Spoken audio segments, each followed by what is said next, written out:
Bueno, pues buenas tardes. Mi nombre es Javier Zarco, soy militante de Defender Granada y tengo el placer de presentar este acto online con el título El pensamiento de Blas Infante y el andalucismo político de ayer y hoy, pueblo, cultura y emancipación. Para ello contamos con dos ponentes y una ponente.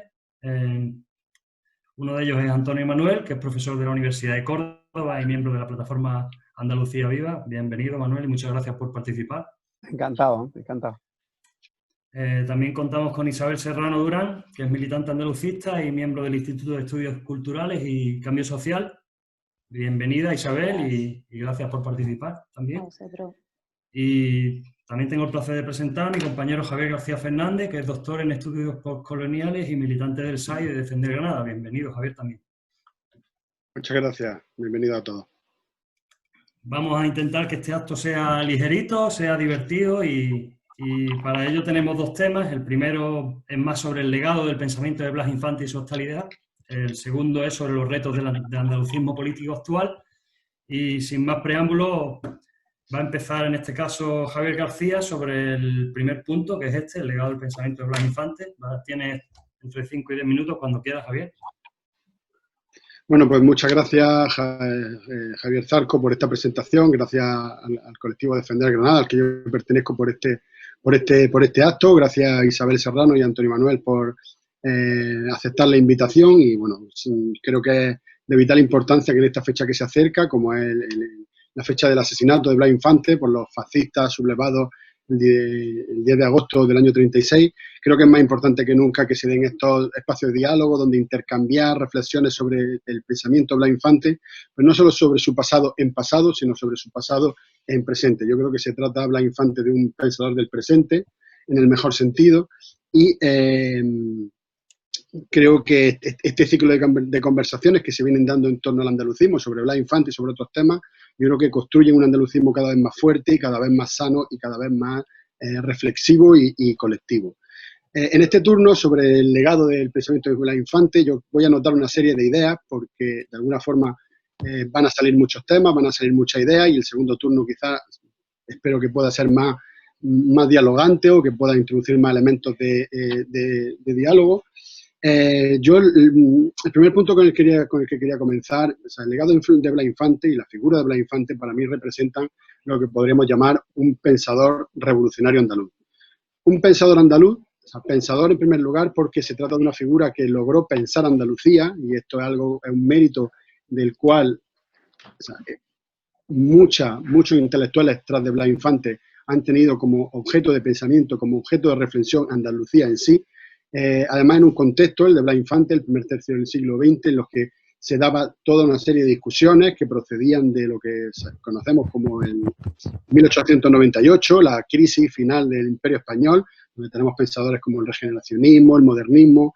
Blas Infante constituye uno de los pilares de todo ese flujo intelectual que supone la crisis del Imperio Español, en las que surgen nuevos debates.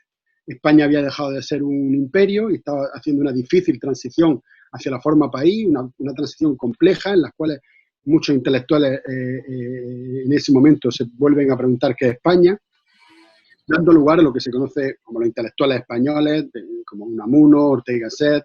Yo creo que ahí, además de esta corriente de los intelectuales españoles del regeneracionismo, surge otra corriente importante que podemos llamar el primer regionalismo, que en ese contexto de independencia de Cuba, Puerto Rico y Filipinas, penetra en la península ibérica esa reflexión de Martí que entiende a España como el problema.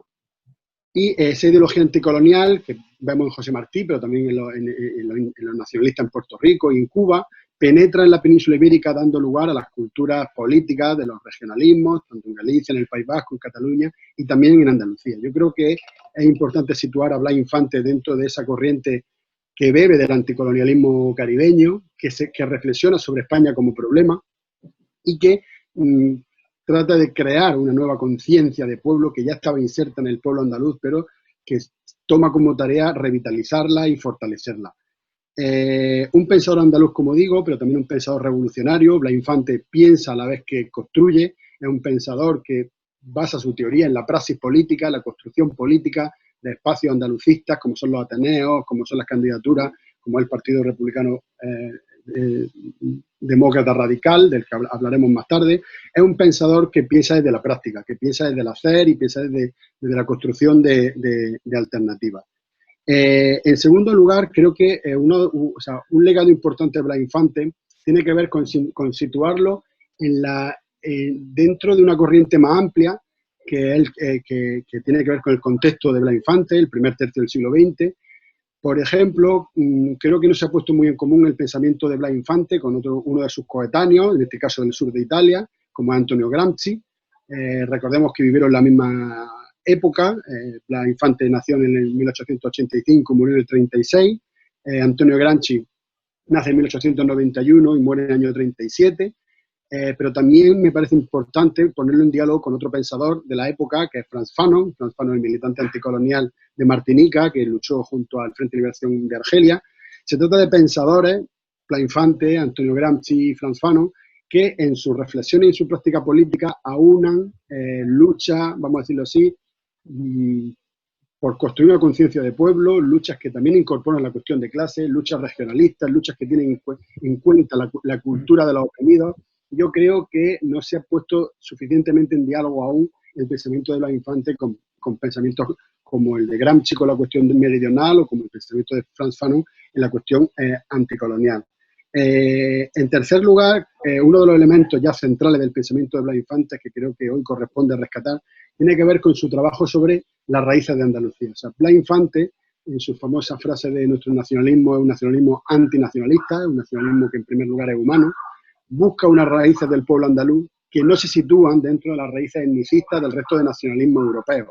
Tenemos que tener en cuenta que en ese contexto, tanto el nacionalismo catalán como el nacionalismo francés o el resurgimiento italiano, el nacionalismo alemán, son nacionalismos que buscan, que tienen una raíz étnica, que tienen una raíz, digamos, endógena de cultura local, que explican la nación en base a un componente bastante europeo, bastante eurocéntrico.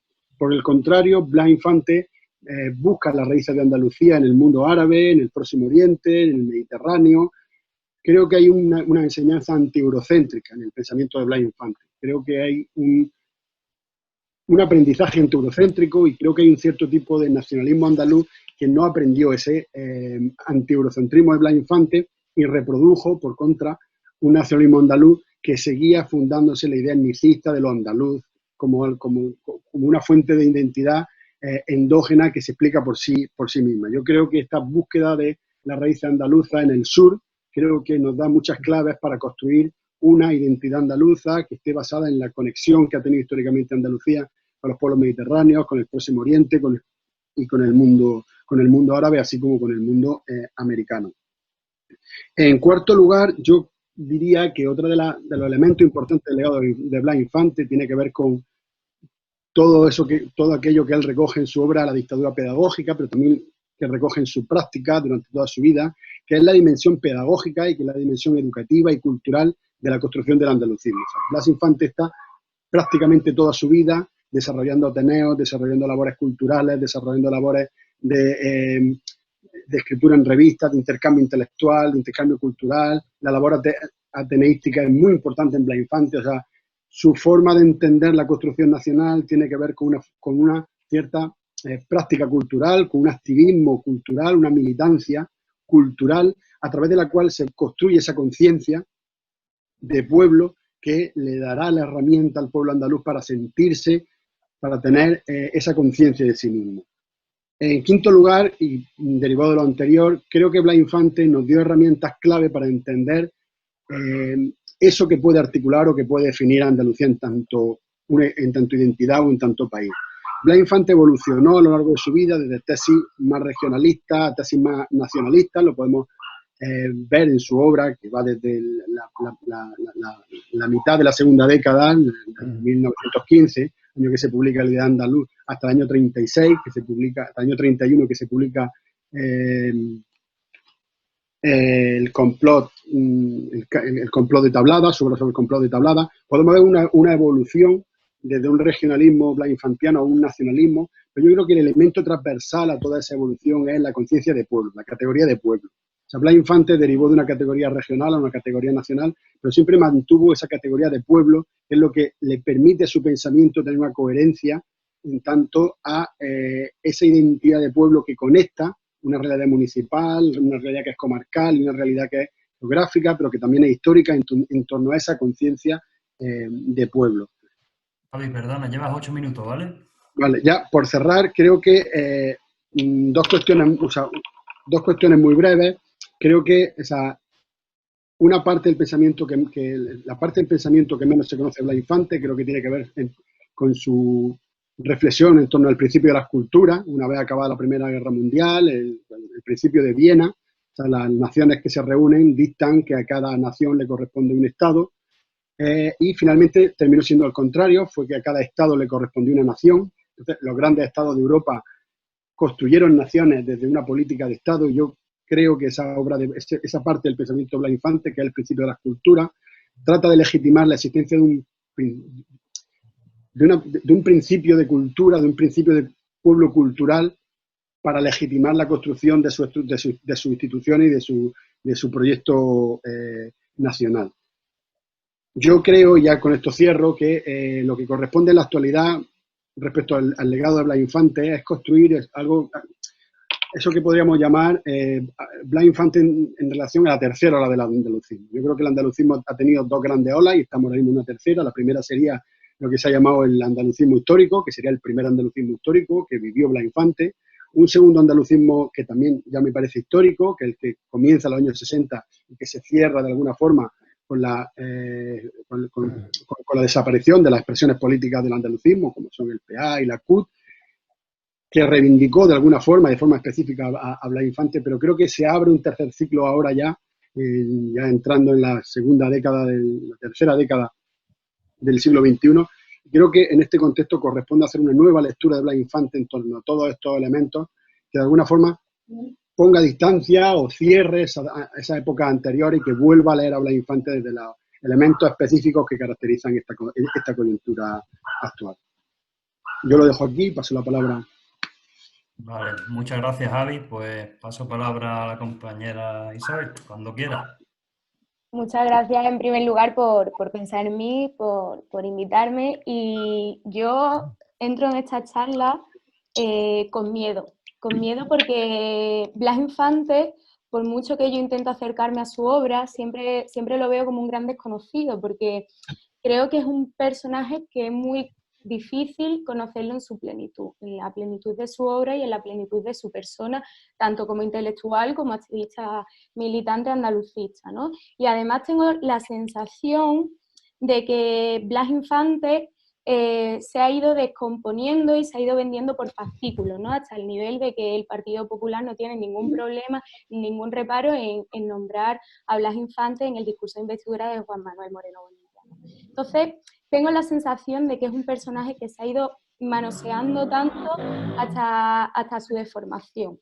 Por ejemplo, nos venden una visión muchísimo más edulcorada de Blas Infante de lo que realmente fue. No se nos vende su componente revolucionario, ni su componente anticapitalista, ni antisistema, simplemente se nos vende como el padre de la patria y la versión del PSOE que nos quiere vender. Entonces, desde mi poca experiencia y sin ser una experta, voy a intentar humildemente pues trazar unas líneas de lo que yo creo que son los pensamientos que podemos traer a la actualidad y que se pueden usar, ¿no?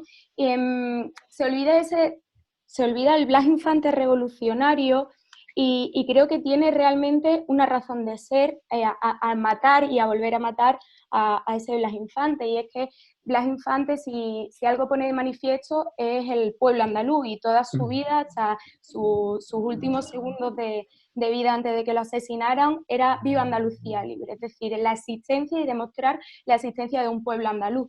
Y cuando tú estás demostrando esa existencia de ese pueblo andaluz, tú lo que estás antagonizando con esa globalización, con ese sistema mundo, con ese universalismo político que él quería contrarrestar pues a través de ese universalismo humano del que hablaba, que decía que existía ese universalismo humano, pero siempre con respeto hacia esas diferencias, ¿no? Entonces, en tiempos que creo que vivimos tiempos en donde no hay esperanza, donde vivimos sin utopías y más mi generación, ¿no? Las generaciones jóvenes, yo tengo 21 años y de repente te encuentras el futuro que no ves el futuro como un avance, sino el futuro como una amenaza. La globalización lo que realmente hace es desdibujar todas esas fronteras y lo que hace es unificar todas esas sociedades, todas esas identidades y la historia de los pueblos, ¿no? Entonces, el andalucismo se presenta frente a eso como una especie de antídoto de la globalización y del capitalismo, ¿no? Porque el andalucismo lo que habla, o sea, lo comentaba antes Javi, ¿no? El tema del nacionalismo antinacionalista. Es un nacionalismo que mantiene la diversidad y el respeto a las diversidades, pero sobre todo no construye ese nacionalismo a través de una etnia, de un nacionalismo burgués, ni egoísta, ni capitalista, y mucho menos Blas Infante le da la responsabilidad de canalizar ese andalucismo a los partidos políticos. Y yo creo que eso es un punto clave, porque el andalucismo no nace dentro de los partidos políticos, no se construye a través de los partidos políticos, sino que se construye a través de la sociedad civil. Y a pesar de que Blas Infante en su historia, si no recuerdo mal, si no corregirme, se presentó 2 veces, ¿no? a elecciones, él seguía creyendo que realmente el andalucismo, la vía de emancipación del pueblo andaluz no venía a través de los partidos políticos, ¿no? Y ahí voy a recoger lo que hablaba el compañero Javier sobre la dimensión pedagógica del andalucismo, ¿no? Él defiende, sobre todo, la universalidad de la enseñanza y lo defiende enfrentándose a la revolución proletaria que se estaba dando, que se dio por aquel entonces en la URSS, y lo plantea sobre todo en términos de revolución cultural, ¿no? Que es lo que supondría esa dictadura pedagógica.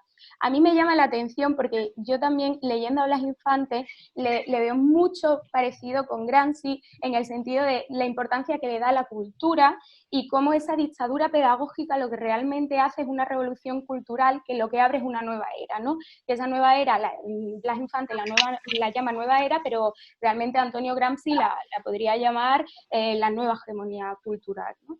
Porque en esa dictadura pedagógica, que realmente sería un cambio pues de los gobernantes a los maestros, del Estado a la escuela y la política como un arte de la educación, el pueblo andaluz llegaría a un estado de perfeccionamiento que no se podría alcanzar sin esa educación.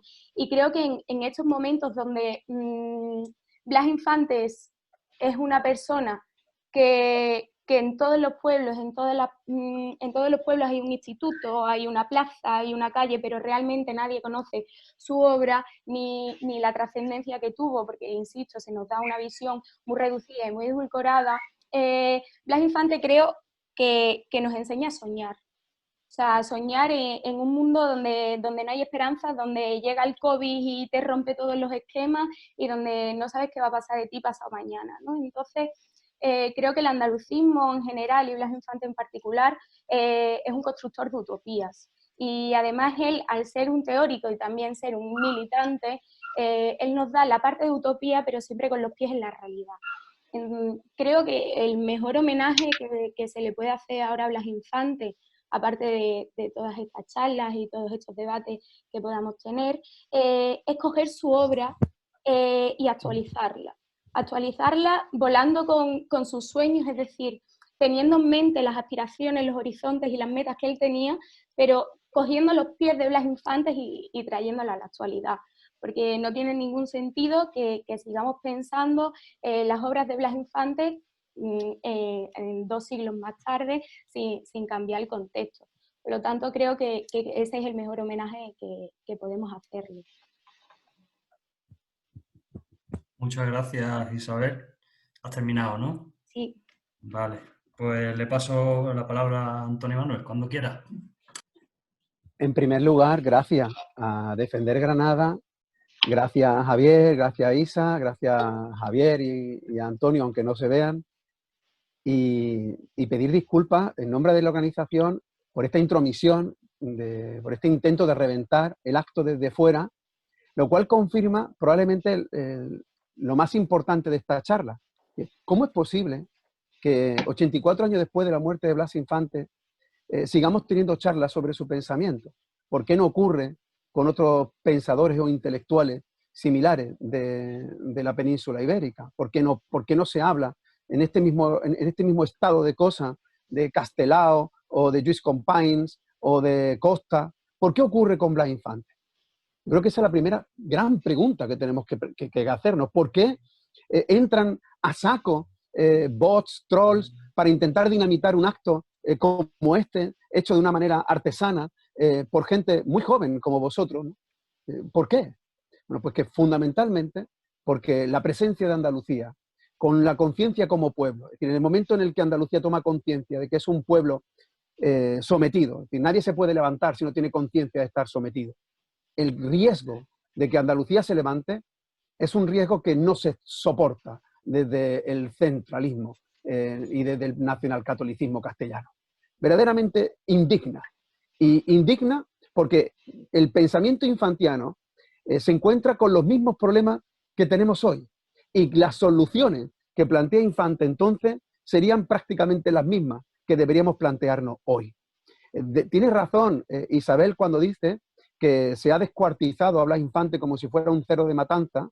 Cada uno ha cogido lo que más le ha interesado, y es cierto también que es muy difícil adentrarse en el pensamiento infantiano porque fue un humanista holístico, y porque tenía muy claro que cultura, economía y política tenían que ser indisolubles, tenían que ser como una esfera y no como las caras de un cubo.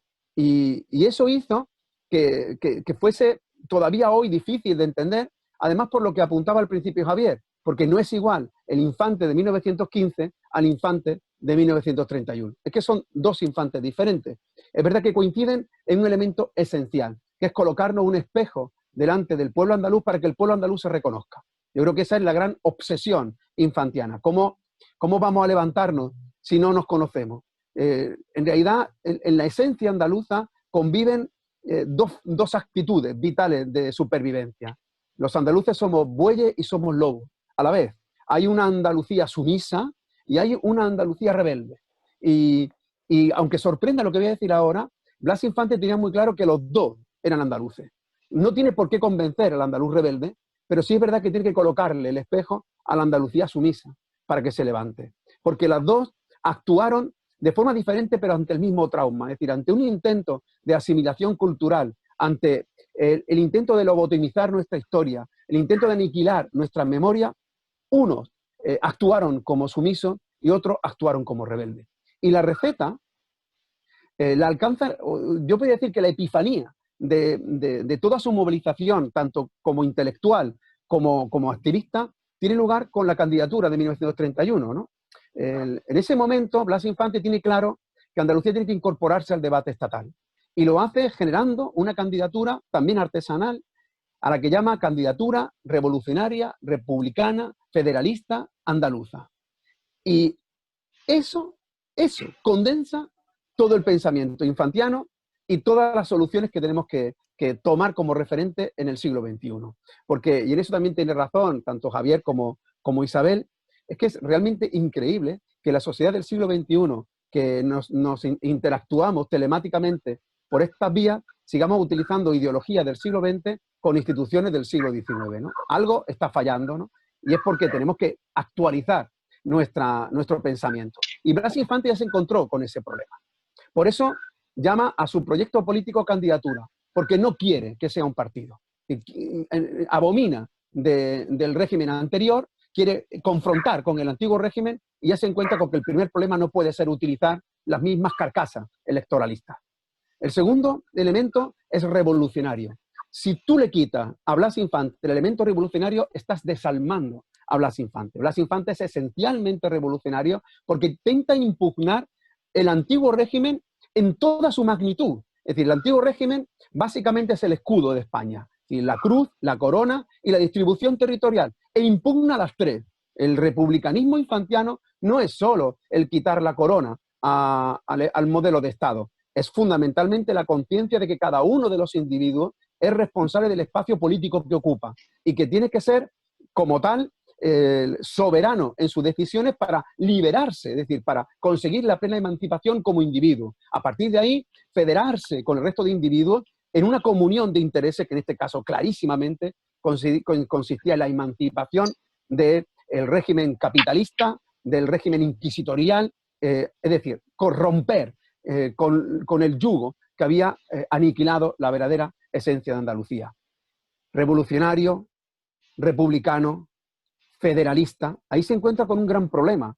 Fijaros que cuando habla de nacionalismo antinacionalista, esto es muy difícil de explicar y sobre todo es muy difícil de entender. ¿Y eso por qué? Porque ni le sirven los términos federales, ni le sirven los términos nacionales. Es decir, ambos conceptos se le quedan estrechos ya a Blas Infante a comienzos del siglo XX. Por eso yo invitaría a que reactualizáramos su pensamiento tomando su propio pensamiento, que es lo que decía Isabel. Es decir, el nacionalismo surge en dos momentos claves en la historia europea. El primero para fragmentar los imperios, es decir, para que las macrounidades imperiales se fragmenten en verdaderas unidades embrionarias culturales, lo que decía Javier, los pueblos culturales. Y luego surge un segundo nacionalismo, que es el que enferma al concepto, que es el nacionalismo dentro de cada unidad para excluir a quien no participe de las esencias decididas como las claves identitarias, ¿no? Y es el nacionalismo alemán, el nacionalismo italiano y el nacionalismo franquista español, ¿no? Claro, todo eso no coincide con los términos infantianos, no tiene nada que ver. Él se basa en el universalismo humano. ¿Qué tendrá que ver una cosa con la otra, no? Entonces, se encuentra con ese problema. Y se encuentra con el problema federal. Es decir, porque tampoco es exactamente federal, es federalista en los términos de Proudhon o los términos de Costa, pero no exactamente los términos como podríamos entender el Estado federal alemán o el Estado federal estadounidense tal como lo conocemos ahora. La liberación de Andalucía implica la conciencia como pueblo para después federarnos en lo que queramos, pero somos nosotros los que nos federamos en primer lugar. Y termino con el colofón de la candidatura, andaluza. Es decir, andaluza no es el último epíteto, es la médula, es donde se pincha la aguja del compás. Todo es Andalucía, todo, hasta el punto de que la somatiza. Esa candidatura es de 1931. Es boicoteada por el gobierno provisional republicano en la transición republicana por el enorme riesgo que produciría el desembarco de este pensamiento en las Cortes Generales. Y ahora díganme qué ha cambiado de entonces a ahora.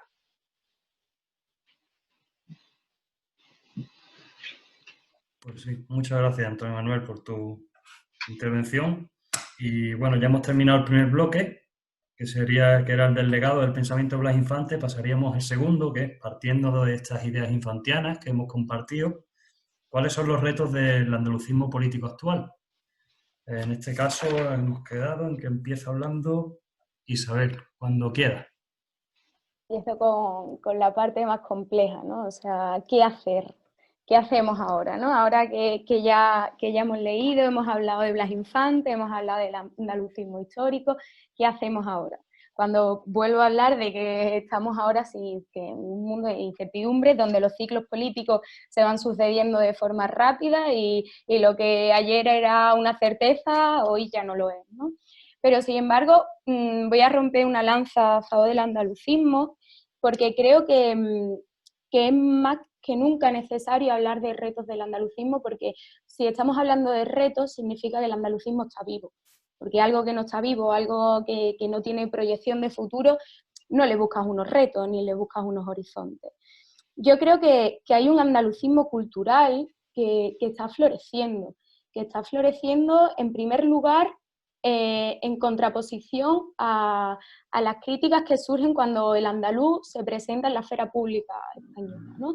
Desde las series como La Peste, películas como La Trinchera Infinita, ministras, cantantes, presentadores como Roberto Leal. Entonces hay un conflicto que surge en el hecho de que los andaluces nos sentimos incómodos y nos indignamos con las críticas que surgen cuando el andaluz llega a la esfera pública.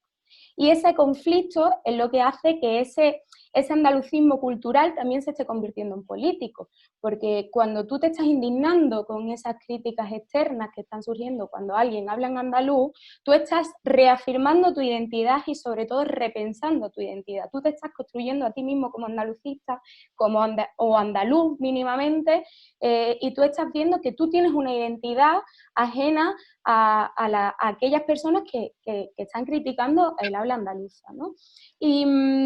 Y creo que además de eso, además de la presencia cada vez más de personajes andaluces en la esfera pública, también hay un caldo de cultivo de diferentes aspectos que están naciendo desde Andalucía y que están centrando la identidad en sus proyectos, ¿no? Desde marcas de camisetas, desde artistas como Califato 3x4, María José Yergo de la Fuente, autores andaluces, poetas andaluces, y creo que esto todo forma un movimiento amplio que a la vez de profundo también es difuso, porque no sabes muy bien nunca dónde están los límites, pero que tienen el mismo fin, ¿no? Que es la dignificación y el reconocimiento de nuestra cultura como una cultura propia, ajena a la apropiación que hizo el franquismo de nuestra cultura, ¿no? Extrapolándola a una marca España, ¿no? Creo que para hablar de retos, sobre todo debemos de pensar qué andalucismo queremos construir. ¿Qué andalucismo queremos construir y hacia dónde queremos llegar, ¿no? Yo, así, abuela pluma, pienso en 3 retos aproximadamente, ¿no?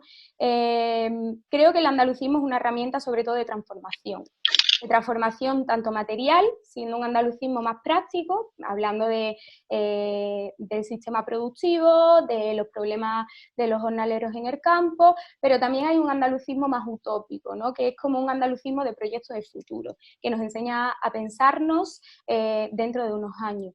Creo que principalmente el andalucismo tiene como reto construir un proyecto de mayorías. Ahora mismo el andalucismo tiene un montón de núcleos inconexos, minoritarios, sin embargo todos tenemos la misma meta, todos aspiramos a lo mismo. La izquierda en general tiene una enfermedad, que es que nos centramos más en las cosas que nos separan que en las cosas que nos unen. Y creo que el andalucismo tiene que ser, tiene que ir en cabeza en eso y centrarnos en qué nos está uniendo en vez de pelearnos y de dividirnos cada vez más. Y sobre todo, no olvidar aquello que hablaba Blas Infante, ¿no? De que realmente el andalucismo la liberación del pueblo andaluz no va a venir solo de un partido. El partido político puede ayudar, pero realmente esa emancipación, esa liberación va a venir del pueblo andaluz. Entonces no debemos olvidar que debemos de estar totalmente en sinergia con los movimientos sociales y con la sociedad civil en general. En segundo lugar, creo que el andalucismo tiene un papel fundamental en el debate territorial que se va a plantear. Estamos ante una crisis de régimen, una crisis autonómica, el estado de las autonomías se está agotando y cada vez más es más una certeza, y estamos en una crisis de estado, y Andalucía ahí tiene mucho que decir. En primer lugar, debemos de reivindicar nuestra posición constitucional, o sea, nuestra posición constitucional como nacionalidad. Y no solo eso, sino también hacerlo junto a ese derecho a decidir y la expresión de voluntad del autogobierno del pueblo andaluz, ¿no? No solo tenemos que hablar en este federalismo, en este modelo federal que se deba de debatir, de descentralización únicamente, también debemos de hablar de más democratización, desde los municipios hasta las regiones.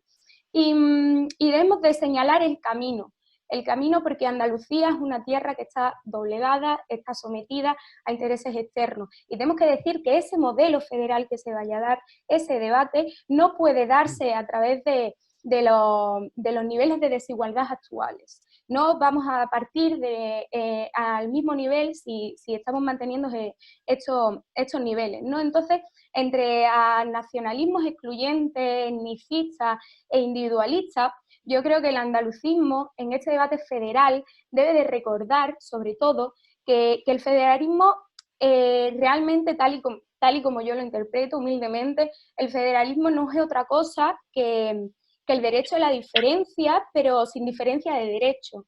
Y yo creo que el andalucismo ahí en el modelo territorial tiene mucho que hacer, porque realmente sin Andalucía no hay debate posible.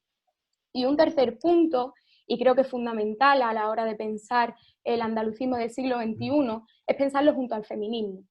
Estamos viendo como el feminismo es imparable y en la política en general los círculos están hipermasculinizados. Y tenemos un reto pendiente, que es feminizar o incluir el feminismo dentro del andalucismo. Ya está habiendo pasos, está la Poderío, está el feminismo andaluz, pero creo que ambos tienen el mismo núcleo, porque tanto el andalucismo como el feminismo son dos movimientos emancipatorios. Y además de emancipatorios, también están colocando los cuidados en el centro, y también son movimientos de dominantes y dominados. Y creo, sinceramente, que el feminismo nos puede ayudar a recordar, porque hay una historia que no está escrita, porque nadie la ha escrito y porque las mujeres no sabían escribir y estaban recluidas en el ámbito doméstico, pero hay una historia importantísima de memoria de mujeres andaluzas que no se está contando y que se está olvidando, porque al final la memoria, si no se cuenta, si no se recuerda, se va olvidando, y mi generación está perdiendo mucha información de nuestras abuelas, de nuestras bisabuelas, que sentían Andalucía, que la padecían y que padecieron también los estragos de ese nacionalismo franquista. Y resumiendo, únicamente quiero decir que debemos de construir un andalucismo renovado. Es decir, debemos de buscar nuevos referentes. Está muy bien hablar de Blas Infante, hablar de José Andrés Vázquez, yo aquí en mi pueblo, pero debemos de buscar nuevos referentes que nos impulsen, que enganchen a la juventud, porque realmente la juventud es la que está empujando. Y volviendo a esas palabras de Blas Infante, ¿no? de buscar la pedagogía, la educación, debemos de recordar y de profundizar quién fue Blas Infante, qué pasó en el 4D, porque en los colegios, en los institutos no se explica. Y a no ser que seas un poco más curioso y que te busques la vida o que te guste el carnaval y escuches pasodobles andalucistas, necesitamos buscar nuevos formatos para llegar a más gente, porque si no nos vamos a quedar en un movimiento de minorías cuando realmente lo que queremos es llegar a la emancipación del pueblo andaluz, y eso necesitamos una sinergia con diferentes fuerzas, con diferentes movimientos, y estamos en una época de interdependencia. No podemos intentar remar una barca solos porque no vamos a llegar a ningún lado. Únicamente decir, para finalizar, que el andalucismo debe unir toda la fuerza, dejando a un lado sobre todo los intereses individuales y partidistas, porque estamos viendo cómo al final acabas enfadado con tus compañeros, acabas diciendo cosas que después te vas a arrepentir, porque todos vamos hacia el mismo lado, todos tenemos el mismo horizonte, que es ese horizonte de dignidad, de igualdad, de libertad y de justicia social del pueblo andaluz. Y si no vamos juntos, si no unimos esa fuerza, no vamos a llegar. Así que únicamente terminar diciendo que unimos la fuerza, pues ese horizonte cada vez va a estar más lejos. Muchas gracias, Isabel. Le cedo la palabra a Javi. Javi, cuando quiera. Bueno, pues yo, bueno, muy en la línea de lo que ha dicho Isabel, ha dicho, yo creo que ha tirado líneas claras que ha sistematizado ella, pero que corresponden, estoy de acuerdo con ella, a un sentir general de una cierta generación, que es la generación de los que no vivimos el 4 de diciembre, es la generación de activistas que seguimos sosteniendo cada año la manifestación del 4 de diciembre sin que la hayamos conocido como experiencia personal.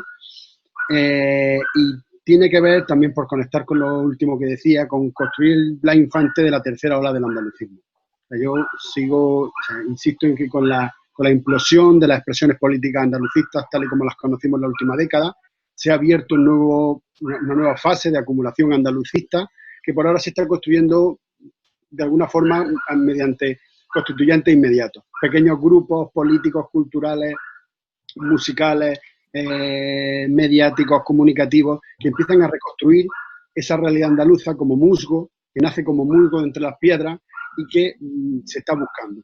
Ese musgo se va buscando y yo creo que ahí es donde tendríamos que afrontar esta discusión de cómo se rearticula el andalucismo político, que hasta en esta década que es una situación tan compleja y tan frágil después de diferentes crisis que ha vivido el andalucismo.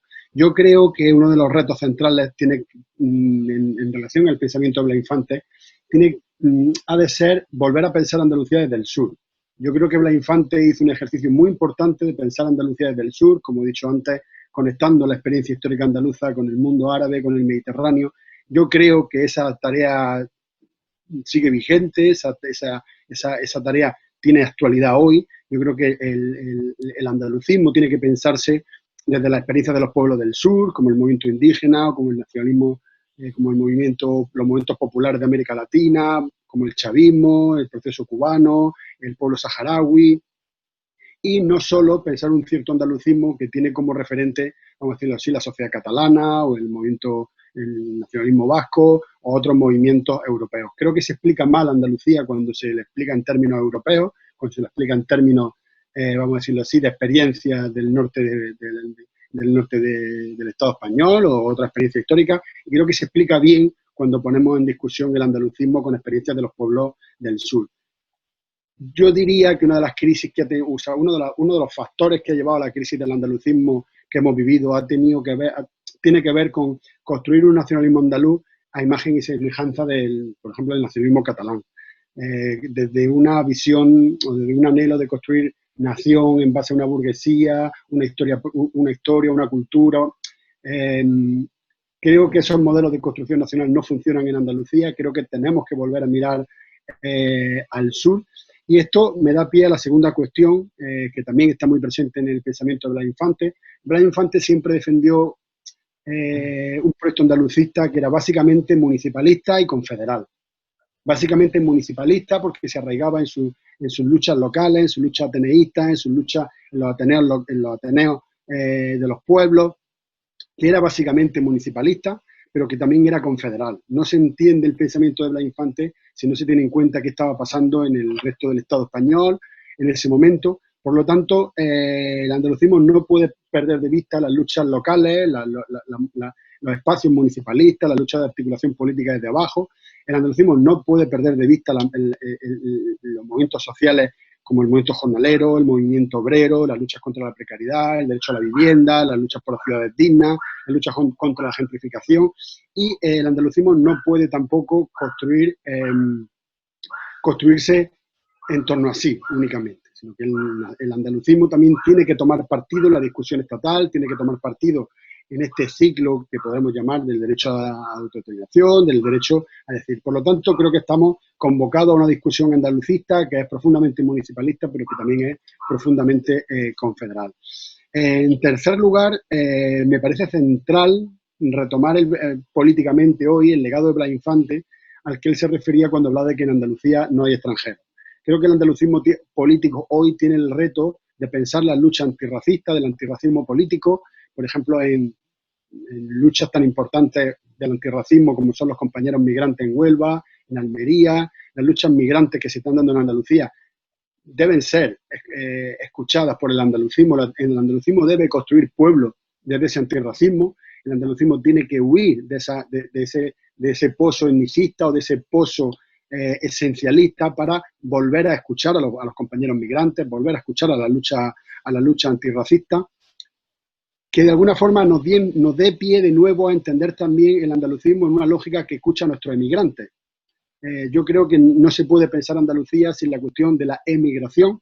Tenemos casi un 30% de andaluces que están fuera de Andalucía, que están en Cataluña, incluso andaluces que han nacido en Cataluña, esos que se dicen andaluces catalanes nietos de andaluzas, no son andaluces, nacidos en Cataluña, como decía Malcolm X, no hay negros americanos, sino negros africanos nacidos en América, perdón, negros africanos nacidos en América, decía Malcolm X. Yo creo que el andalucismo tiene que pensar la cuestión de la emigración. O sea, es una parte de Andalucía la que está en Cataluña, es una parte de Andalucía la que está viviendo un proceso de autodeterminación, y tenemos que explicar a nuestros emigrantes, pero también a los que se quedaron, que fue España quien expulsó a nuestros emigrantes de nuestra tierra.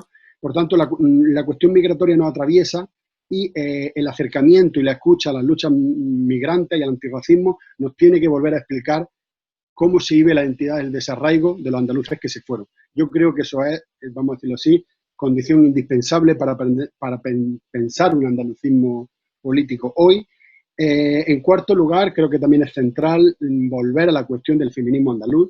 Yo creo que el andalucismo, tal y como lo hemos conocido, tiene un pozo, como decimos, esencialista, también etnicista, fruto de haberse comparado con otras naciones. También tiene un seco importante patriarcal, masculinizado.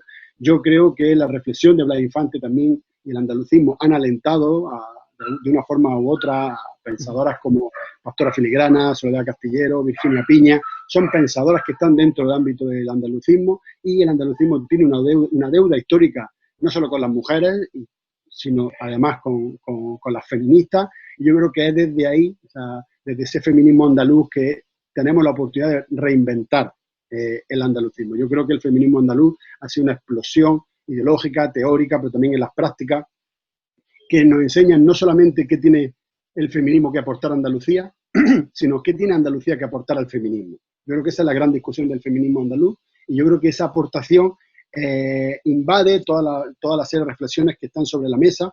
¿Qué tiene Andalucía que aportar al feminismo? Nos dicta qué tiene Andalucía que aportar a los andaluces.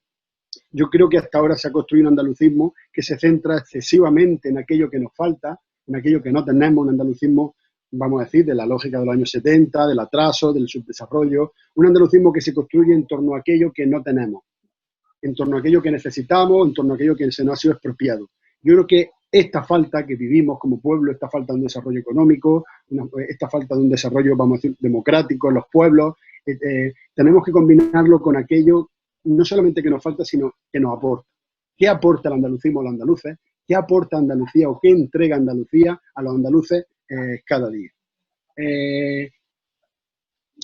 En quinto lugar, por cerrar, yo diría que el andalucismo hoy tiene el andalucismo político tiene dos grandes retos que yo creo que no son abordados como debería. Uno de ellos es la crítica contundente a la arquitectura institucional de las comunidades autónomas.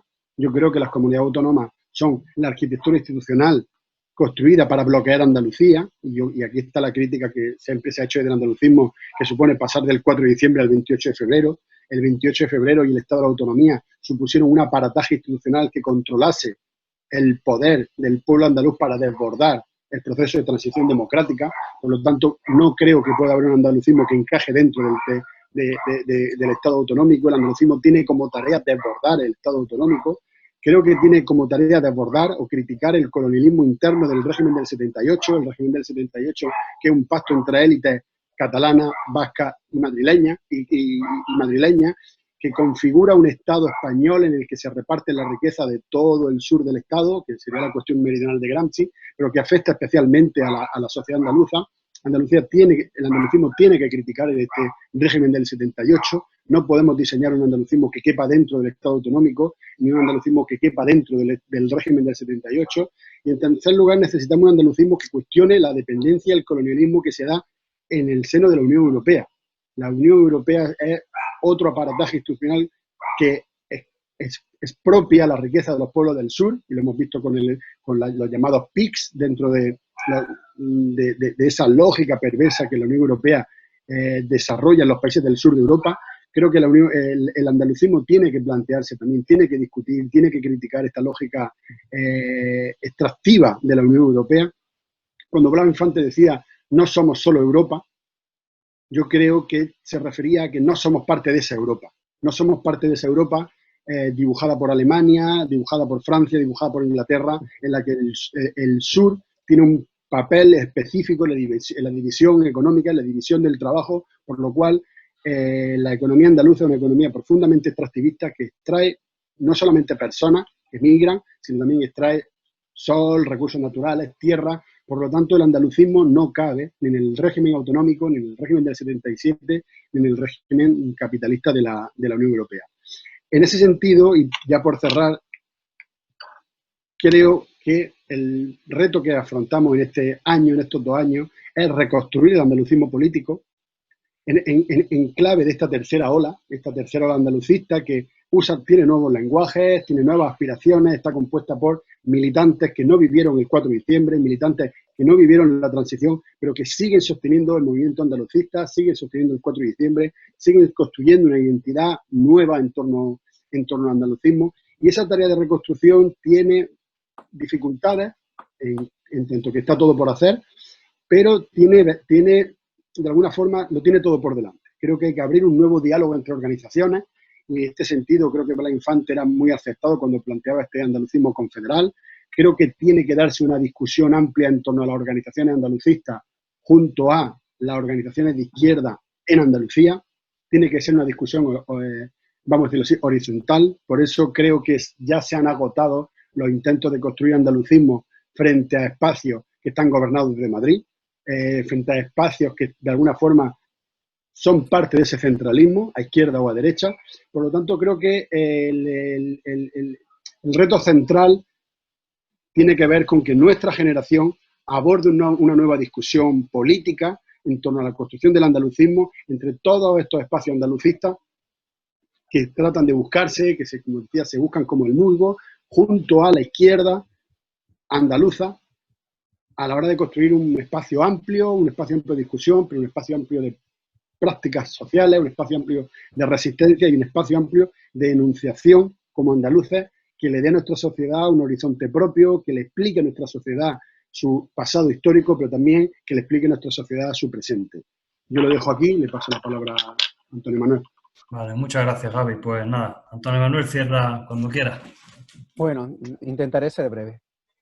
Lo primero, me siento muy feliz escuchando a Isa y a Javi, porque muchas de las cosas que han dicho son mensajes que yo llevo trabajando prácticamente durante toda mi vida, ¿no? Y eso significa que a veces que estás escribiendo o que te estás dejando media vida en las trincheras y crees que no sirve para nada, pues al final algunas huellas habremos dejado, pero sobre todo porque son reconocidas y son asumidas como propias. Entonces eso realmente me hace muy feliz. Estaba escuchando a Isabel y no puedo negarte, Isa, que en algún momento se me ha escapado una sonrisa porque me he sentido reconocido en lo que decía, ¿no? Y eso realmente es muy importante, ¿no? Pero dicho eso, yo estoy extraordinariamente preocupado a la vez que estoy esperanzado. ¿Por qué estoy preocupado? Porque estamos viviendo una cadena de crisis. Hemos vivido una gravísima crisis institucional, una gravísima crisis económica, una gravísima crisis territorial, y Andalucía no ha comparecido en ninguna de las tres como pueblo ni como clase. Y eso es muy grave, gravísimo, porque hemos visto con nuestros propios ojos cómo se han perdido verdaderas oportunidades por entender que el andalucismo tenía que ser orgánico o si no, no sería. La confusión de que el andalucismo lo representaba un partido, como si solamente cupiera en una estructura partidista y no como una estructura ideológica transversal como puede ser el ecologismo o el feminismo. No es que el ecologismo o el feminismo tengan que incorporarse al andalucismo, es que por definición están y si no, no existen.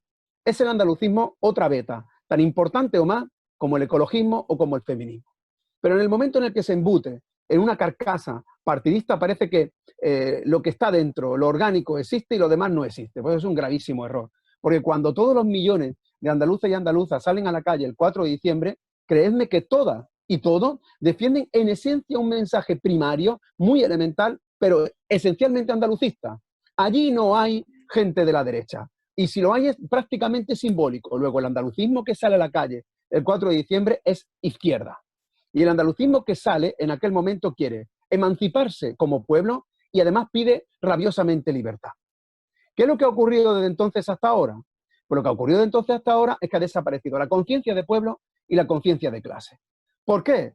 Porque quienes han gobernado Andalucía han desmantelado esos dos elementos clave y porque ha habido esa parte que yo decía de andalucismo sumiso, es decir, o mejor dicho, de Andalucía sumisa, que se ha visto conforme con ese modelo, viendo cómo aquellos sueños de los que hablaba Isabel prácticamente se han desmoronado.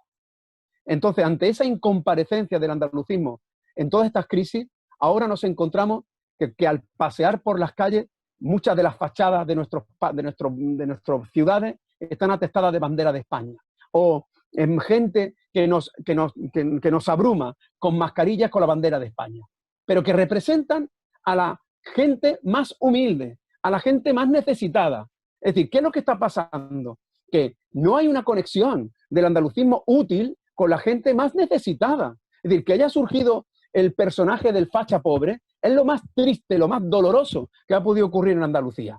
Y el andalucismo podrá tener discursos teóricos impecables, pero si no es útil para el facha pobre, es decir, si esa persona no se siente reconocida ahí, estamos fracasando estrepitosamente. Y a mí me resulta un fracaso igualmente estrepitoso para la izquierda que pide igualdad y olvida que somos un pueblo que defiende la diversidad, como aquellos que defienden la diversidad, pero piden la desigualdad dentro del Estado o dentro del mundo. Mira, el andalucismo es una alternativa a la globalización capitalista, que lo que pretende es hacernos cada vez más iguales para hacernos cada vez más desiguales en derechos. Y el andalucismo lo que pretende es justamente lo contrario, es decir, que seamos iguales en derechos, pero desde el respeto a nuestra diversidad. Si ese mensaje no cala en la gente más necesitada, estamos fracasando. Y yo soy de los que estoy totalmente convencido de que es el mensaje lo que une, no los partidos. O sea, por supuesto que hace falta que con los mimbres que ahora mismo existan, porque se entiendan, que se unan, pero si están de acuerdo en un mensaje común. Y la clave es el mensaje común. Y ese mensaje común tiene que ser necesariamente la recuperación de la conciencia de pueblo, la recuperación de la conciencia de clase y unirlos. O sea, si no están unidas la conciencia de clase y la conciencia de pueblo, el andalucismo fracasa. Y con un elemento añadido que afortunadamente está floreciendo y es lo que me hace despertar grandes esperanzas, que este discurso sea vanguardia. Y que decir que eres andaluz sea ser moderno. Porque lo que ha ocurrido hasta hace poco es que ser andaluz y el andalucismo estaba representado como un problema. Primero por estar hilvanado al andalucismo orgánico y en segundo lugar porque los años de socialismo, de régimen socialista, ha hecho hacer creer a mucha gente que Andalucía era el problema y no la solución. Bueno, por supuesto que yo quiero igualdad. Y si yo estuviese en el Congreso, votaría por un ingreso mínimo vital. Por supuesto que sí. Y votaría porque hubiera ayuda para todo el Estado, para todo el que lo necesite. Por supuesto que sí. Pero diría, es que quien más lo necesita es Andalucía. En un estado como el actual de cosas, con un estado, con una pandemia, estar teorizando en una situación en la que Andalucía ha aumentado en 1 millón de parados en un mes, es de verdad frivolizar. Lo digo muy en serio, porque el COVID y todas las secuelas que está trayendo está haciendo especialmente daño a las economías más vulnerables, la nuestra, y que no se vea la reivindicación de Andalucía como solución, eso es un problema. Por eso me alegré cuando empezó esta charla, cuando gente intentó boicotearla. ¿Eso por qué? Porque en el fondo tenemos una herramienta emancipadora y una herramienta que es solución, pero tenemos que traducirla a claves muy simples para que todo el mundo la entienda.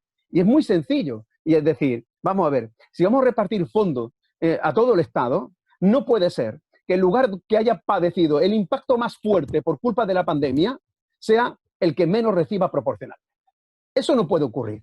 Y lo que no puede ocurrir es dejar ese discurso en manos de la derecha, porque eso ya es el colmo del colmo. Es decir, que quienes estén gobernando en Andalucía se estén apoderando del discurso de la desigualdad dentro del Estado, me parece un error gravísimo al confrontarse con el centralismo. Entonces, reconozcamos que el andalucismo estuvo torpe cuando no se dio cuenta que tenía delante suya causas esencialmente andaluzas como las viviendas, como la mezquita, como las inmatriculaciones, como los ataques ecologistas en nuestra costa, en Doñana, torpe, muy torpe, no estando ahí.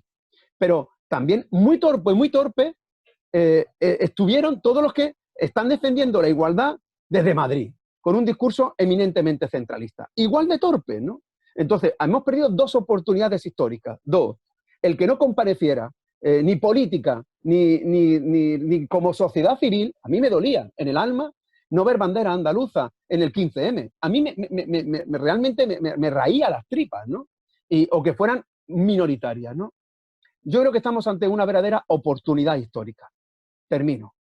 Estamos ante una verdadera oportunidad histórica que representa el que estemos hablando gente joven, de la necesidad de vincular la conciencia de clase con la conciencia de pueblo. En un contexto global muy complejo, en el que, repito, nos intentan igualar culturalmente, ahí hay que defender nuestra diversidad cultural como pueblo, y quien no lo haga no es andalucista, y es para pedir igualdad en derechos, y quien no lo haga no es andalucista. Esos dos elementos son los que nos colocan en la vanguardia y los que nos confrontan con intereses partidistas de izquierda y con intereses partidistas de derecha.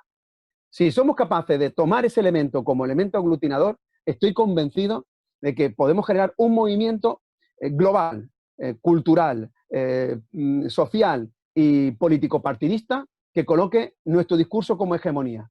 Pero mientras eso no ocurra,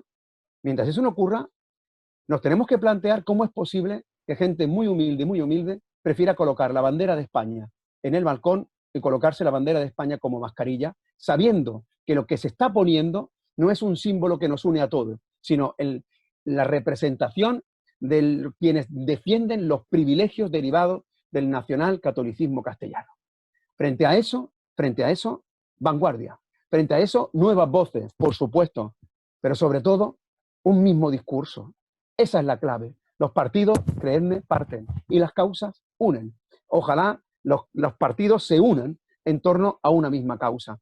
Y estamos ante una oportunidad de oro, porque, si no me equivoco, es más que probable que se adelante las elecciones andaluzas el año que viene, a finales probablemente para que el propio Partido Popular se libere del yugo de la ultraderecha. Es increíble que haya ocupado el espacio central y es increíble que la izquierda se esté liando a torta en Andalucía por ver si colocamos la aguja del compás en Andalucía o la aguja del compás en Madrid. Mira, yo creo que eso, como decía Isabel, se resuelve de una forma muy simple, repito, muy simple. Hacer ver a la gente que reivindicando Andalucía va a vivir mejor. Si no lo hacemos así, no lo vamos a convencer. Y hay pueblos que lo tienen tan claro que no tienen ni que teorizarlo. Es decir, cuando se sube al escenario una comparsa en Cádiz y lo canta, no tiene por qué teorizarlo. Es decir, lo lleva somatizado, ¿no? Y eso ocurre a muchísima gente que inmediatamente que se lo dice, se reconoce. A mí me pasa cuando le toca, digamos, la piel del corazón y se reconocen inmediatamente en su huella de la memoria. Bueno, pues esa reivindicación de pueblo y esa reivindicación de clase, sin duda, es lo que debe ser el andalucismo en el siglo XXI. Pues muchas gracias, Antonio Manuel. Muchas gracias a los tres ponentes. No sé si tenéis alguna interpelación que hacer, queréis comentar alguna cosa que se os haya quedado. Este es el momento. Si no tenéis nada, agradeceros vuestra participación. Ha sido interesante, muy interesante escucharos y espero que no sea la última vez que os podemos escuchar en este tipo de actos. Y que nos abracemos de verdad, que nos abracemos. Ojalá que sea pronto. Porque ese va a ser el ejercicio de nuestra memoria como resistencia. O sea, el día que olvidemos nuestro abrazo, Andalucía ha muerto, ¿eh? Tomemos nota de lo que comenta el compañero. Pues sin más, agradeceros a los tres y cerramos el acto así, ¿verdad? Antonio, cuando quieras, cierra.